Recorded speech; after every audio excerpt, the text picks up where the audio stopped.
एक चुटकी जहर। आरती नामक एक युवती का विवाह हुआ और वह अपने पति और सास के साथ अपने ससुराल में रहने लगी। कुछ ही दिनों बाद आरती को आभास होने लगा कि उसकी सास के साथ पटरी नहीं बैठ रही है। सास पुराने ख्यालों की थी और बहू नए विचारों वाली। आरती और उसकी सास का आए दिन झगड़ा होने लगा। दिन बीते, महीने बीते, साल भी बीत गया। न तो सास टीका टिप्पणी करना छोड़ती और न आरती जवाब देना। हालात बद से बदतर होने लगे। आरती को अब अपनी सास से पूरी तरह नफरत हो चुकी थी। आरती के लिए उस समय स्थिति और बुरी हो जाती जब उसे भारतीय परंपराओं के अनुसार दूसरों के सामने अपनी सास को सम्मान देना पड़ता। अब वह किसी भी तरह सास से छुटकारा पाने की सोचने लगी। एक दिन जब आरती का अपनी सास से झगड़ा हुआ और पति भी अपनी माँ का पक्ष लेने लगा, तो वह नाराज होकर मायके चली आई। आरती के पिता आयुर्वेद के डॉक्टर थे। उसने रो रो कर अपनी व्यथा पिता को सुनाई और बोली, आप मुझे कोई जहरीली दवा दे दीजिए जो मैं जाकर उस बुढ़िया को पिला दूं, नहीं तो मैं अब ससुराल नहीं जाऊंगी। बेटी का दुख समझते हुए पिता ने आरती के सिर पर प्यार से हाथ फेरते हुए कहा, बेटी, अगर तुम अपनी सास को जहर खिलाकर मार दोगी तो तुम्हें पुलिस पकड़ ले जाएगी और साथ ही मुझे भी, क्योंकि वो जहर मैं तुम्हें दूंगा। इसलिए ऐसा करना ठीक नहीं होगा। लेकिन आरती जिद पर अड़ गई, आपको मुझे जहर देना ही होगा। अब मैं किसी भी कीमत पर उसका मुंह देखना नहीं चाहती। कुछ सोचकर पिता बोले, ठीक है, जैसी तुम्हारी मर्जी, लेकिन मैं तुम्हें जेल जाते हुए भी नहीं देख सकता। इसलिए जैसे मैं कहूँ वैसे तुम्हें करना होगा। मंजूर हो तो बोलो, क्या करना होगा? आरती ने पूछा।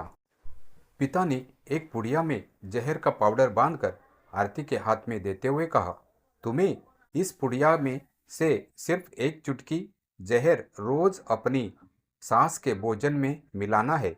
कम मात्रा होने से वह एकदम से नहीं मरेगी, बल्कि धीरे धीरे आंतरिक रूप से कमजोर होकर 5 से 6 महीनों में मर जाएगी। लोग समझेंगे कि वह स्वाभाविक मौत मर गई। पिता ने आगे कहा, लेकिन तुम्हें बेहद सावधान रहना होगा ताकि तुम्हारे पति को बिल्कुल भी शक ना होने पाए, वरना हम दोनों को जेल जाना पड़ेगा। इसके लिए तुम आज के बाद अपनी सास से बिल्कुल भी झगड़ा नहीं करोगी, बल्कि उसकी सेवा करो। यदि वह तुम पर कोई टीका टिप्पणी करती है तो तुम चुपचाप सुन लोगी, बिल्कुल भी प्रत्युत्तर नहीं दोगी। बोलो, कर पाओगी ये सब? आरती ने सोचा, 6 महीनों की तो बात है, फिर तो छुटकारा मिल ही जाएगा। उसने पिता की बात मान ली और जहर की पुड़िया लेकर ससुराल चली आई। ससुराल आते ही अगले ही दिन से आरती ने सास के भोजन में एक चुटकी जहर रोजाना मिलाना शुरू कर दिया। साथ ही उसके प्रति अपना बर्ताव भी बदल लिया।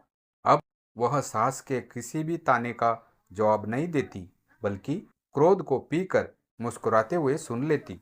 रोज उसके पैर दबाती और उसकी हर बात का ख्याल रखती। सास से पूछ पूछ कर उसकी पसंद का खाना बनाती, उसकी हर आज्ञा का पालन करती। कुछ हफ्ते बीतते बीतते सास के स्वभाव में भी परिवर्तन आना शुरू हो गया। बहू की ओर से अपने तानों का प्रत्युत्तर न पाकर उसके ताने अब कम हो चले थे, बल्कि वह कभी कभी बहू की सेवा के बदले आशीष भी देने लगी थी। धीरे धीरे 4 महीने बीत गए। आरती नियमित रूप से सास को रोज एक चुटकी जहर देती आ रही थी, किंतु उस घर का माहौल एकदम से बदल चुका था। सास बहू का झगड़ा पुरानी बात हो चुकी थी। पहले जो सास आरती को गालियां देते नहीं थकती थी, अब वही आस पड़ोस वालों के आगे आरती की तारीफों के फूल बांधने लगी थी। बहू को साथ बिठाकर खाना खिलाती और सोने से पहले भी जब तक बहू से चार प्यार भरी बातें न कर ले, उसे नींद नहीं आती थी।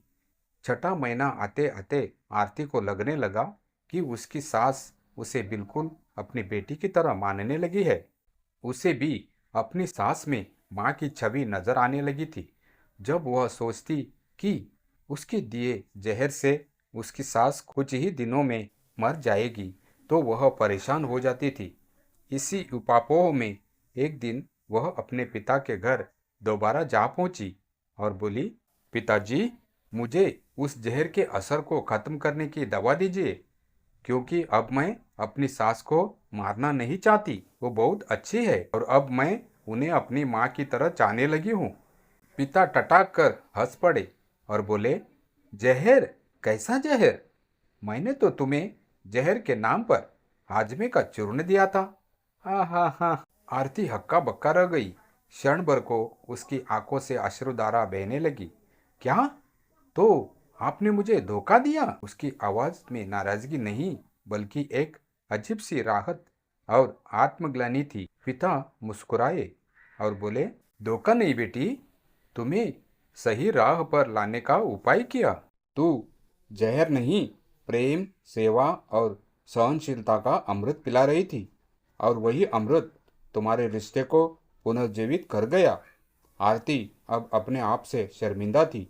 जिस स्त्री को वह बुढ़िया कहकर खत्म करना चाहती थी, वही अब उसे अपने जीवन की सबसे बड़ी ताकत लगने लगी थी।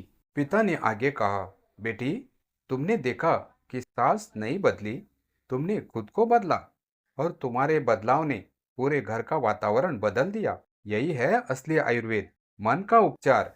क्रोध और घृणा सबसे बड़ा जहर है, और सेवा, प्रेम और सहनशीलता सबसे बड़ा उपचार। आरती ससुराल लौटी तो अब उसकी आंखों में कोई द्वेष नहीं था। वह अब सास की सेवा करते हुए नहीं, प्रेम से करती थी।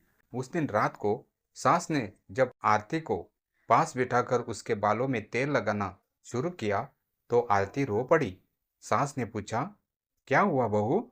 आरती बोली, अम्मा जी, आपने मुझे बेटी बना लिया और मैं आपको कभी समझ ही नहीं पाई। सास की आंखें भी नम हो गई। समझ तो अब आई ना बेटी, यही काफी है। देर भले हो गई, पर रिश्ता तो अब सही हो गया। मनुष्य का सबसे बड़ा शत्रु उसका अहंकार है, और सबसे बड़ा मित्र उसकी विनम्रता। रिश्ते दूसरों को बदलकर नहीं, स्वयं को बदलकर संवरते हैं। घृणा का जवाब घृणा नहीं, प्रेम होता है, और यह प्रेम ही सबसे शक्तिशाली औषधि है।